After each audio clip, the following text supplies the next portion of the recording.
all, let me just say how thankful I am that we got to travel the world together the last quarter of school. It's been exciting to learn with you guys. I miss seeing you personally and giving you side hugs and high fives and all of those fun things. And seeing your amazing artwork has just been really helpful for me, encouraging for me. So thank you for sending it to me. You guys rocked the St. Basil's Cathedral, by the way. Those were great. I really enjoyed looking at your interpretations of those. So thank you. If you haven't sent them, you can still do that. But we are trying to still figure out what we're going to do in the fall. So just keep checking your emails. But I really hope it means me getting to see your sweet faces again. I hope that's going to be a part of our plan, but we have to wait and see what that is. So we all have to be patient and persevere a little longer. But this has been really good for me. I hope it's been good for you, just to at least get together once a week and see each other. So after this week, after this lesson, you guys will just wrap up this last assignment, and then your responsibilities for art and music will be done, and then you'll just have to finish up your own classroom assignments, whatever you have. And then I hope to see a lot of you on June 10th. If you can make it, just wave from your car even, because we have a special treat for you guys that I want to be able to hand to you. So hopefully we'll get to see you on the 10th, okay? If you can make it up to the school, that'd be great. All right, so I'm gonna share my screen. I'm gonna go ahead and mute you guys. Remember to use the chat box if you have questions or you wanna answer questions. I have a lot that I wanna talk to you about today because I really love our artist, which is Edward Hopper, that I'm getting ready to share with you. So let me share our screens. Let's see, here we go. I'm gonna get him up here. All right, I'm going to pull up my chat so I can still see what you guys have to say. All righty, and I'm going to shrink this down. Okay. All right, so Edward Hopper, I have on this a picture of him. He's a very conservative man, as you can tell by his dress. He was born and raised in New York, and he is what we call a realist artist. So we're going to talk a little bit about what that is. He was born in 1882 and he died in 1967. So with that in mind, what do you think was going on in the world? Just kind of keep it in the back of your head because we will use this. I'm going to play around with my box here. I'm just moving some stuff around. So sorry, I'm a little distracted. All right, so what do you think, and just don't answer in the chat box just yet, but what do you think was going on in the world that might have influenced Mr. Hopper during this time, okay? All right, so let's get started with the first one. I'm just gonna go through some history of the artist. Like I said, he was born in New York to a well-educated family. So the family was very encouraging for his art pursuits. They didn't tell him he needed to be a doctor or a lawyer or anything like that, but they were very well-educated, middle-class family. Now, Mr. Hopper did go to college for art, and when he got out, he needed to make a living, and he wasn't able to make a living just as a fine painter. That was really hard to do. So he worked as an illustrator. Now, that is someone that would draw pictures for magazines or newspapers or books. And he had to do this a real special way. It was called etching. Now, if any of you guys have never seen etching, it's a very interesting process. So we're in the country of the USA. We're back on the US soil. We're in New York City, okay? Now, etching is when you take a metal plate and you cover it with a ground that does not allow acid to penetrate. Then you take a tool and you carve into the metal a picture. And that tool will take away the ground, almost think of it like scraping wax off of metal. And then it would be dipped in acid. And wherever the, let's say, wax was removed, the acid would corrode the metal, leaving a mark.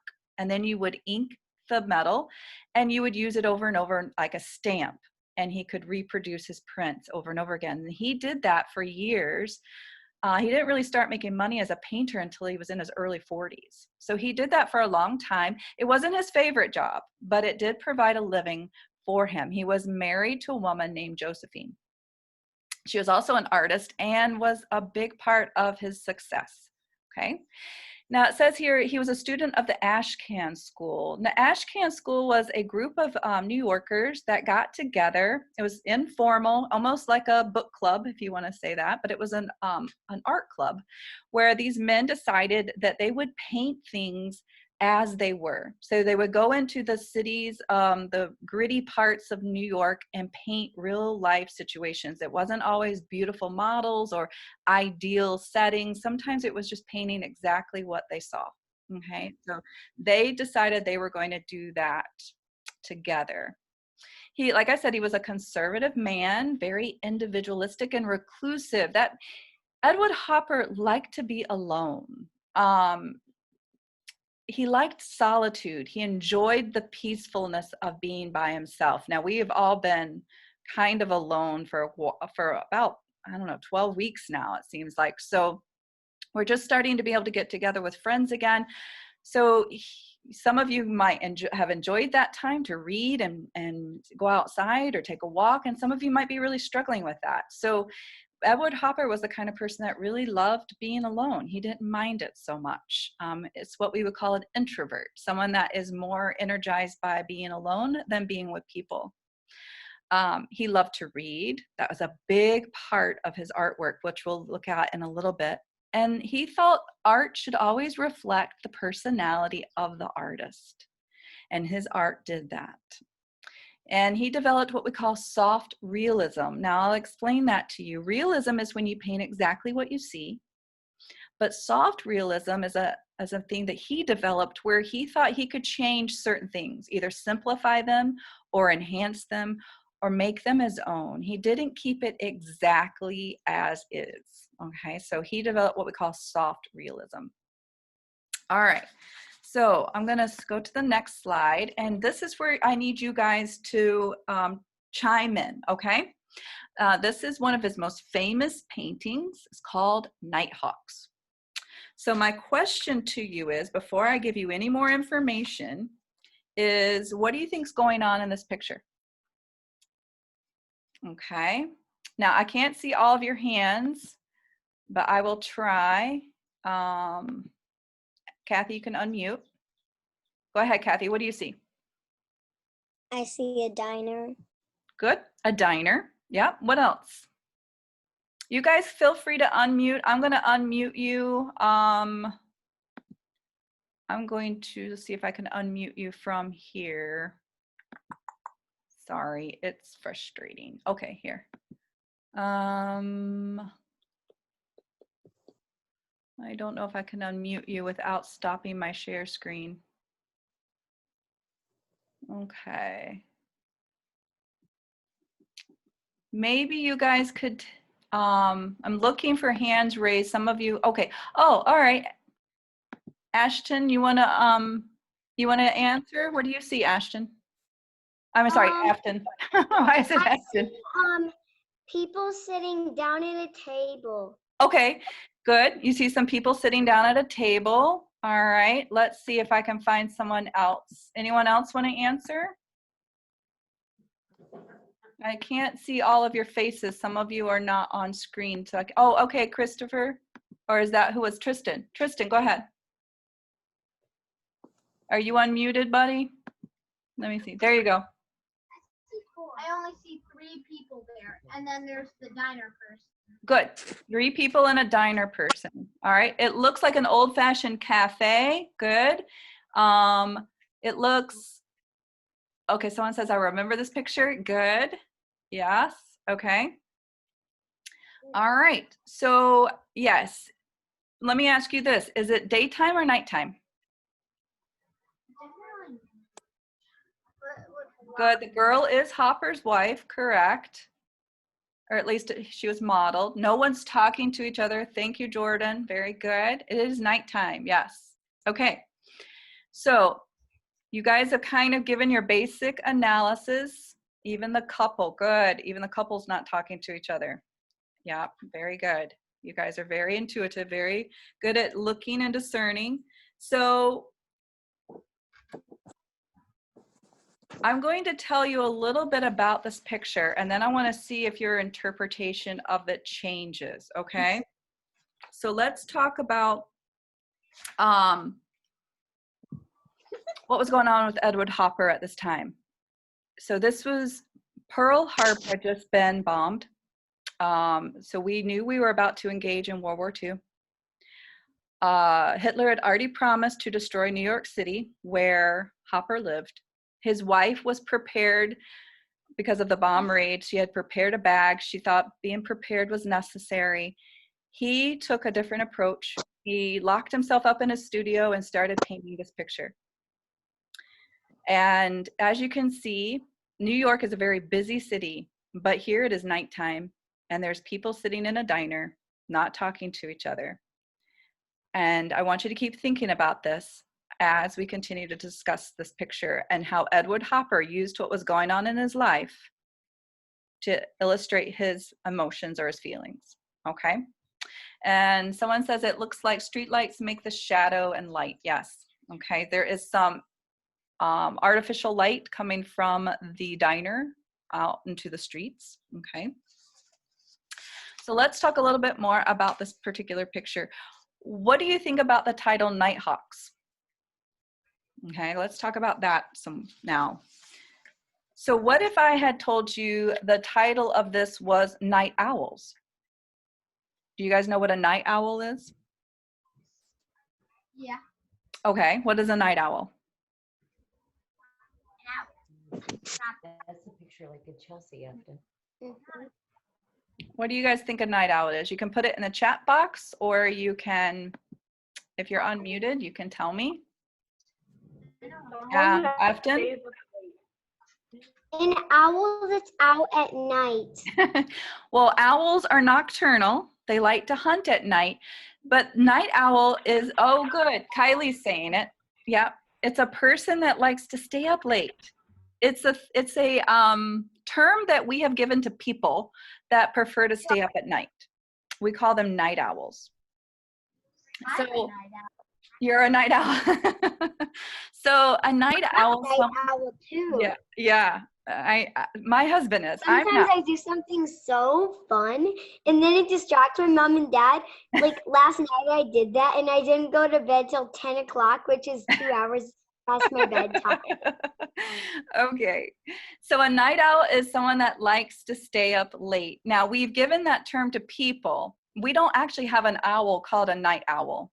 I think we have barn owls, snow owls, but we don't actually have an owl called a night owl. But a night hawk actually exists. A night hawk is something that hunts insects at dusk, okay? Now, why would Edward Hopper say these were night hawks instead of night owls? These people are obviously up late at night in an all-night diner, but why would he call them night hawks instead of owl? Well, hawks has a much different feeling to it than an owl does, doesn't it? We tend to think, let me see, someone's got a hand up. I'm not sure who that is. But yeah, so a night hawk tends to be someone that is more of a predator type of idea, someone that maybe has a different purpose for being out late. Okay, so if we were to say this was a movie and you saw the movie's title was Night Owls, you might think, oh, it's about a bunch of people that maybe work the night shift or out late. It might be a comedy. But if the movie was titled Nighthawks, then you might think, well, maybe this is a mystery. Maybe this is a little more sinister. Okay, so he's trying to say something about his painting based on the title that he gave it. All right, so we're going to think about that a little bit more. I'm going to show you another slide here. Now, this is a split between Van Gogh and Edward Hopper, and we're going to talk about how many similarities there are.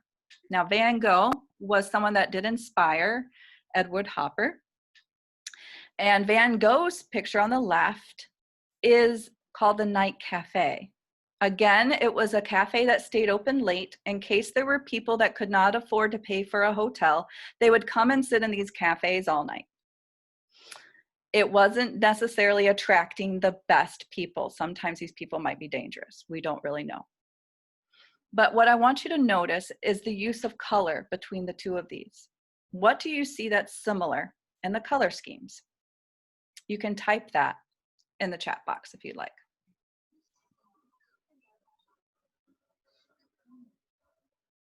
Mm-hmm.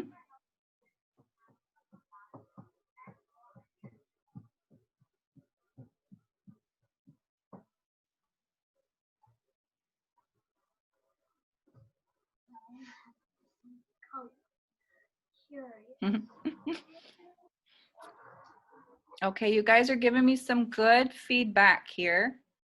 So let's talk a little bit about color theory. When I say a complementary color, I'm talking about colors that are opposite each other on the color wheel. We see red in both of these paintings. What is the complementary color to red? Blue. Not blue. Oh wait, sorry, green, sorry. Good. Green, yes.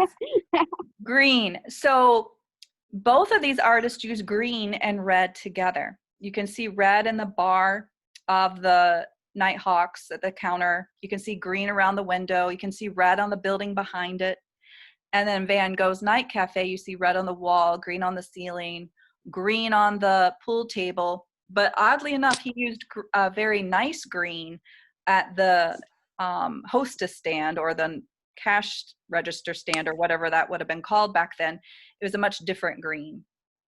And so what these two artists are showing you is this tension between the red and the green, because we know complementary colors are very, they give a lot of energy when they are put side by side each other, okay?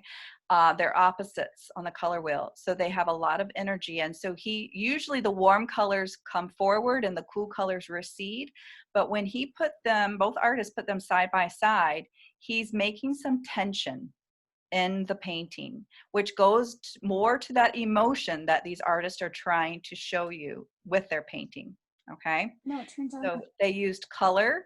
They also used lighting very similarly. They both have artificial lighting, not direct sunlight, that they're using to cast shadows and set a mood, okay? So both of these artists have very similar purposes for painting these two different night cafes, okay? All right, so let's look at Edward Hopper process. So he would have started off with a sketch like this, a very simple sketch from life. So that means he goes right into an area and draws what he sees. And here it's very rough. You can only see like what might have been the coffee canisters, maybe a window, maybe what could develop into people, and they're all very close together here. And then he would have gone on to refine his sketch. Now he's made the building structure as if we're outside looking in. We see a person here, we see another huddle group here, and we just see the city starting to take shape behind it. As he continues to develop, now we see these two people are still together close, but they're looking at each other in the sketch. There's the cafe attendant, the coffee canisters, and this lone man. And you see starting to see the reflection of light hitting the street. And as he went to paint it, he refined it even more to where this man is obviously very far away from everyone else. These two people are not even looking at each other. And the cafe attendant is looking up, but almost out into the street, not even paying attention to the people in the cafe. So he continued to refine his subject matter as he developed his piece to develop the mood he was trying to express to you. And he used space. Remember, space in art is positive space is the objects, negative space is anything around the objects. And he used space and lighting very, very well. He was a master at the two. Now, believe it or not, painting is a lot like all the other things we do in life, like writing, poetry, math, science. Anything that we do and develop is like painting. So we have to, like, if you were asked to write a paper, you would start off with an idea. Or Christopher, or Tristan, I mean, when you start to write your books, you kind of have an idea, right? So you would Yeah. start, you would start to express yourself, and then you would start to bring in some details. You might reshape your idea, and then you would refine it even more and bring out some highlights. And then you would resolve it completely, and all the effects would be sharpened, right? So our writing is like painting. Our painting is similar to when you have to write a science report, or when you write poetry, or when you do a math problem. You have to make sure you start off and you always go back and check and refine and fix and shape. It's never done right the first time, okay? We often have to go back and correct. So Hopper, who loved to read, understood this with his work. And he was very influenced by many, many writers. For example, Ralph Waldo Emerson and Ernest Hemingway really influenced his art, but he also influenced artists, writers, really, like Joyce Carol Oates. So they would see Hopper's artwork and then write short stories about it, or other books or ideas from his paintings. But Hopper was before inspired by different writers. So the world is meant for us to look at as all one source. Our creativity all comes from many, many areas. Like, we are the center of a bicycle, and all the spokes are all the different things in the world that inspire us or encourage us to be creative, okay? So Hopper, like I said, loved solitude. He enjoyed painting individuals or very quiet scenes. So we're going to look at some of his artwork now. This one is called Automat. Now let's just take a brief moment. We see a woman, again, red and green. You'll see a lot of red and green opposites in his paintings. Red here behind her, green on the coat. It's got the lights from the automat reflected in the window, so it's nighttime outside. She still has her hat and coat on and only one glove. So we can say, well, maybe she just got there, or maybe she's still cold. She's holding a coffee cup or teacup. There's an empty plate in front of her, so maybe she already had her snack, so she's been there for a little while, but she's by herself, okay? So this mood here, again, creates some tension, and it causes you to finish the story. He gives you some details, but not everything. So he wants you to finish the story. He doesn't finish it for you, okay? This one is called, I think it's, let me double check the title. It's Brooklyn. I think it's called Brooklyn. Let me double check.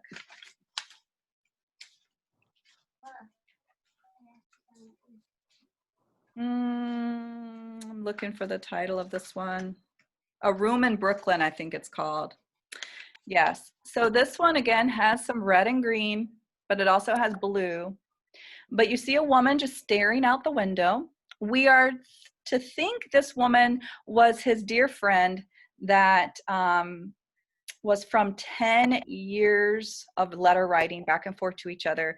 He loved her, but she ended up not really returning that love and married another man, but did not want to hurt his feelings. He went on to marry Josephine and was quite happy, but we think this was a model after that person. And it shows her during the Great Depression, which was when the stock market crashed in the US and a lot of people were really struggling. So you don't see a lot of fancy things in her room, a bed, a chair. She's staring at a factory. It does tend to give you the sense of sadness, okay? But maybe he could have painted her thinking about him. Maybe she's thinking about her life. You don't really know. You have to finish the story. Okay? All right, so the next one. This one is an interesting one that he painted. This is modeled after his wife, Josephine. This is what we would call an usherette. It was a woman that would have shown you to your seats at a theater, which is where these people are at. They're all inside of a theater. She, again, is standing under artificial light. So there he's playing with light again and shadow. But she seems to be deep in thought. Her arm is rested. Her chin is in her hand. And these people over here in the audience are watching a show. So he's kind of playing on how people can escape reality in the movies and pretend like the world is better than it is. Okay, so maybe that's what he's saying here, as his world was facing a lot of turmoil with the war and the stock market crash, things that were going on around him. All right, this scene is a gas station, and it's very, again, red and green, but it's also very sweet in some senses. Like there's a road that leads to we don't know where, and all of a sudden out in the middle of the country, there's this gas station, almost like your last hope. You're thankful it's there because you need a gas station. There's no cars there, and the attendant is locking up the pumps for the night. And so it's very simple, very, it could be taken as peaceful or it could be taken as lonely, depending on you. And this particular one, what I like about it is how the lines create your eye to go down and you wonder what's around the corner. So I don't really see this one as too terribly sad. But he loved to take the back roads to Cape Cod and drive and sketch people as he saw them. So here, I think this one is very nice. I would say this one isn't as dramatic as some of his other ones. Okay. All right. So Grayson, I'll let you guys answer some questions in just a second. Okay, bud? Now this one, I think, let me get to my titles again. All right.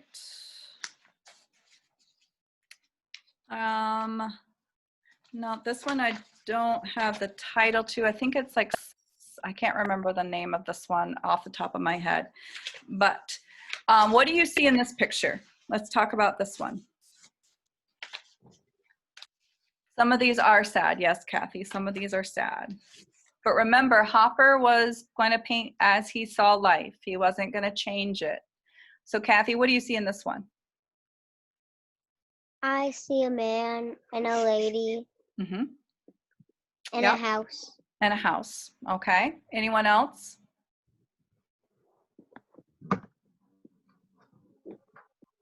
Anyone else want to answer what they see? Kathy got the main subject matter here. Oh, wait, I saw someone. I'm trying to flip through my screen to see if anyone's raising their hands. Okay, Ian, what do you see, buddy? I see a background of a sky and trees. Yep, very good.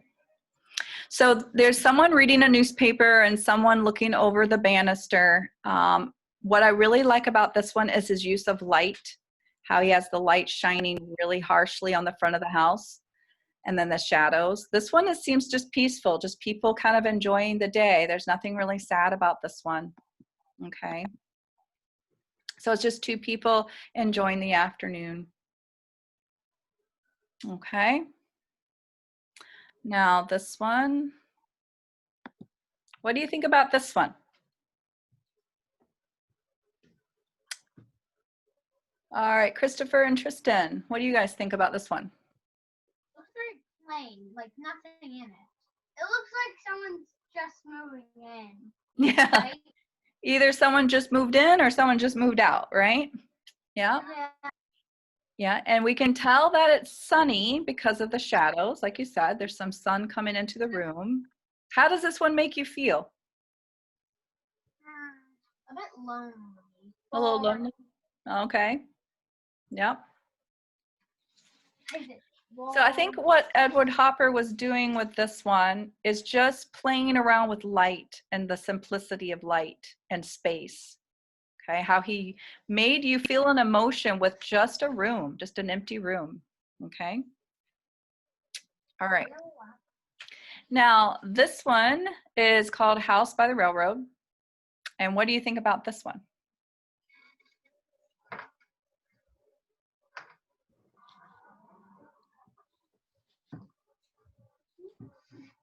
Looks like the door is open. It's, yeah, okay. I can't tell if the door is open in the picture. Do you think anyone lives there?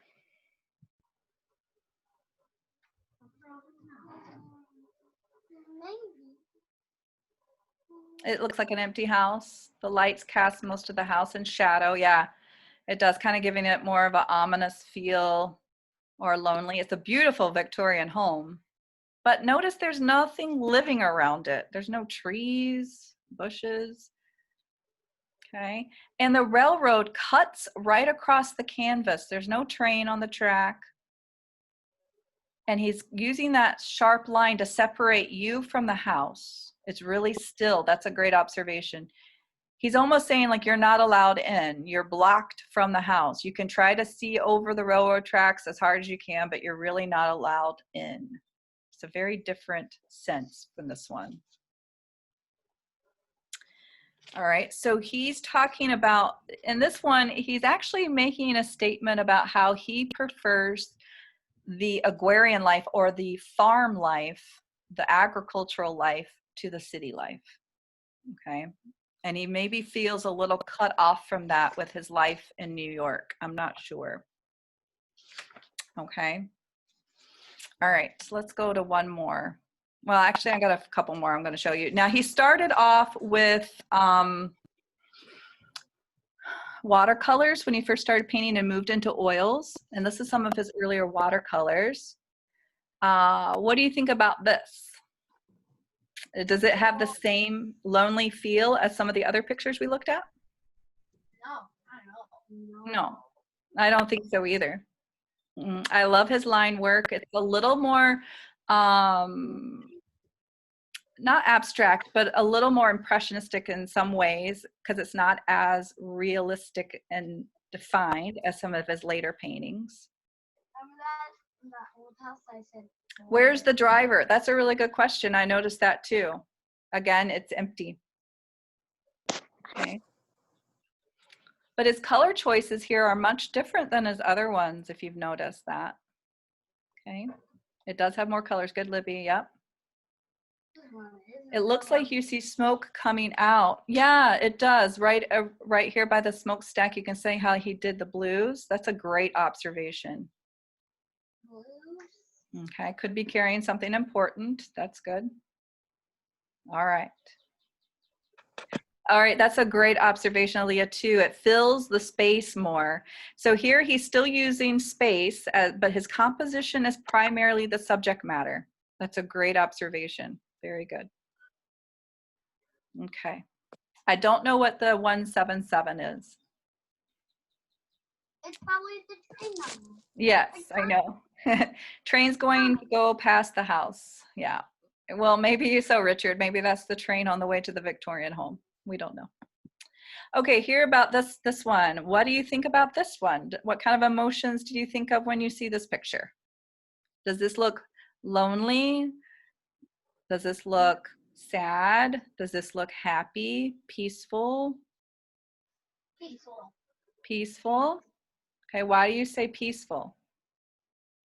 Because there's no one there.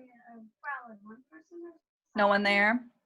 There's someone driving a boat peacefully along the stream with no other boats, and then it's by the shore with the lighthouse. Yeah. Yeah. Mm-hmm. What about you? Kathy, did you have something to say? I think that it looks kind of quiet, Mm-hmm. but so kind of peaceful, but like it's kind of lonely a little bit. Yeah. It looks small in the distance. The boat is turned quite a bit, but I don't think it's sinking. I hope it's not sinking. The sails are out, but the water's not really rough and choppy, so I'm not really sure. It does look a little empty to some of you, okay? Yeah. So this again, look at the color scheme, quite different than his later works. Okay, this one's more tranquil with the blues again. All right, what about this one?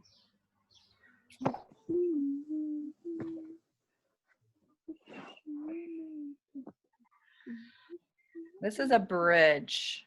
Again, a really good use of space. Notice the atmospheric perspective, how things are getting bluer the farther away they get. Okay, and there's an old house here. Not really sure if these are other houses by the water. So what do you think about that? Under the bridge. Those are trees. Yeah, but I think like right here, this might be another dwelling spot. These are trees. That's a house.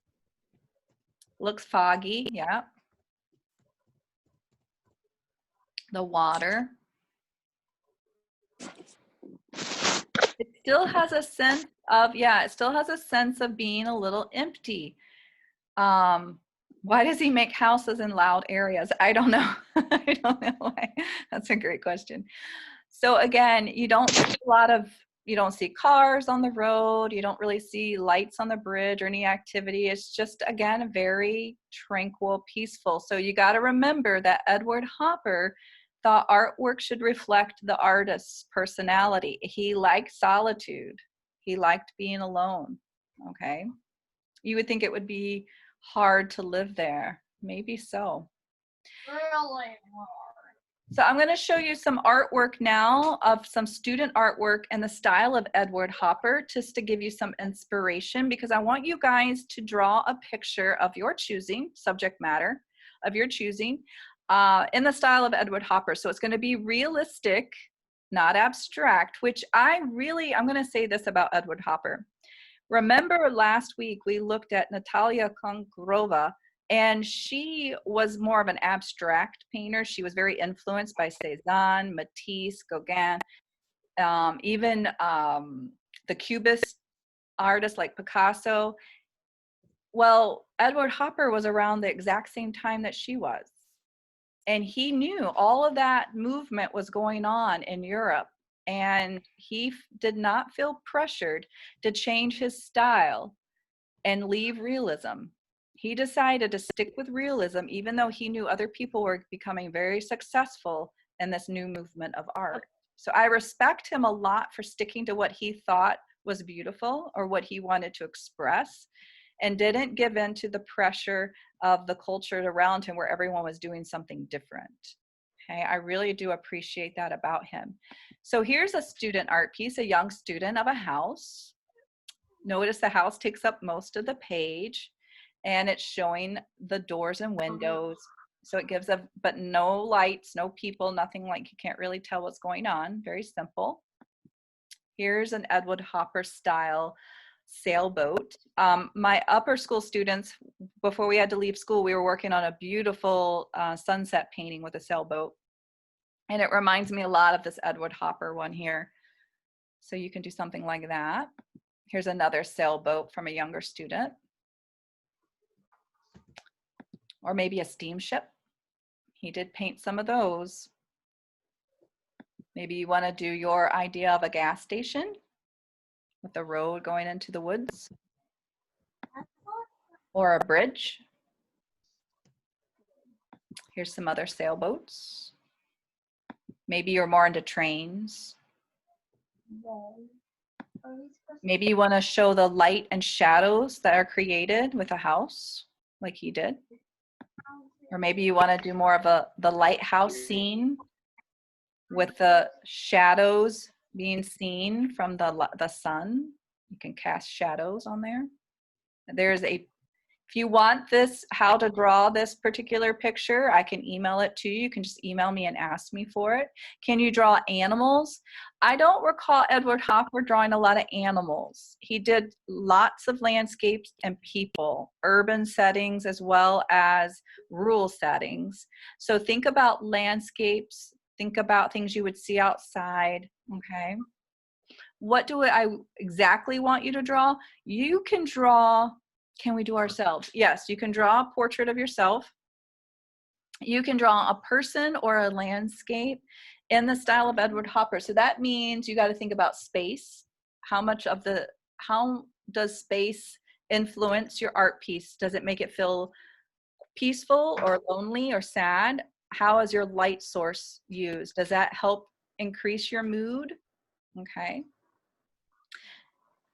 So Now I'm going to recap with you guys. So I want you to select any image that you want to draw in the style of Edward Hopper's soft realism. So that means you get to change some of it. Okay. Incorporate the use of light and space. Try to incorporate the idea of solitude, and that doesn't have to mean lonely. Remember, it could just mean peaceful. Think about the use of complementary colors like Edward Hopper did, like the red and the green. Other complementary colors are blue and orange and purple and yellow, okay? And then please send me your artwork. Try to get all your artwork into me by June 12th, and then complete the exit survey on the website. So I included my email address and the exit survey if you guys want to jot those down. Okay. And then you can do that. I will highlight and put this in the chat box, okay? If I can get this up here. All right.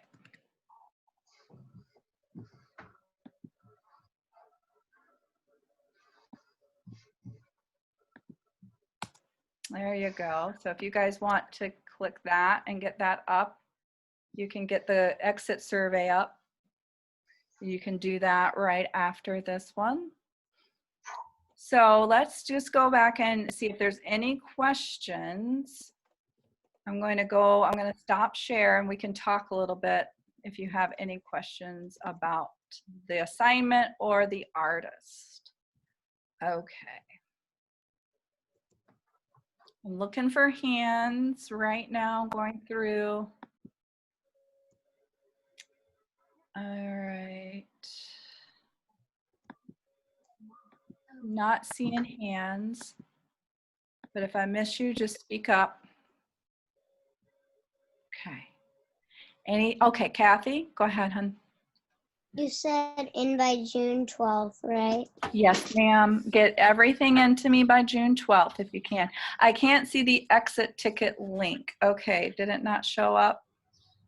It's on the chat. Do you see it there, Jordan? Mm-mm. Okay, I might have done it privately. Hold on. I think that's ours. Let me do it again. I think I just did it just to Ian. Sorry. All right, let me go to everybody.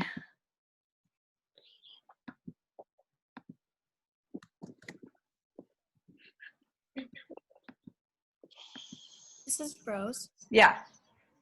Can we do like a reflection in water?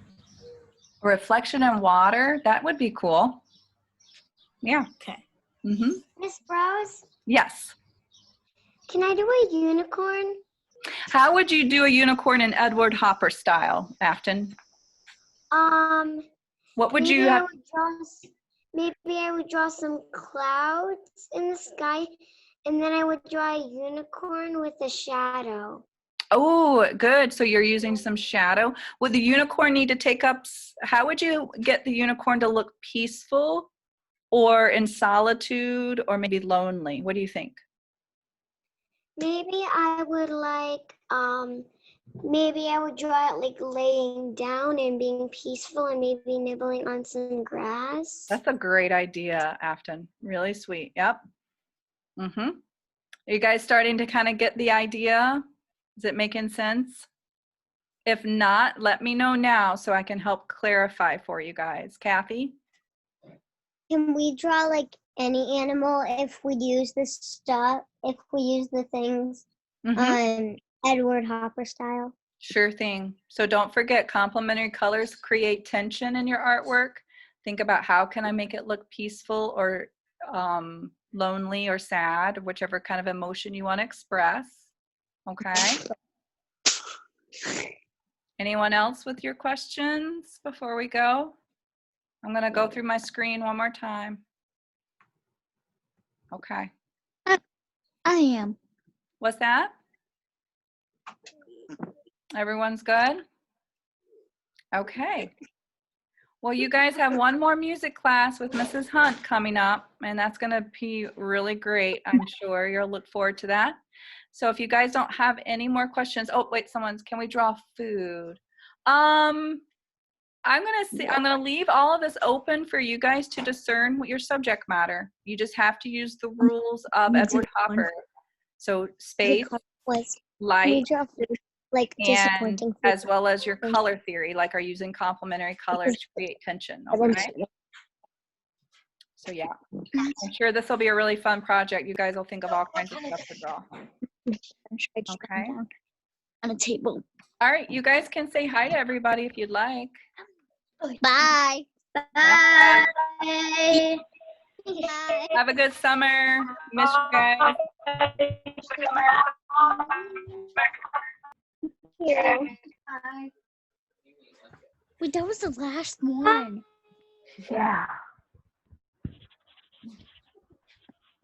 Bye, Miss Bros. Bye, Afton.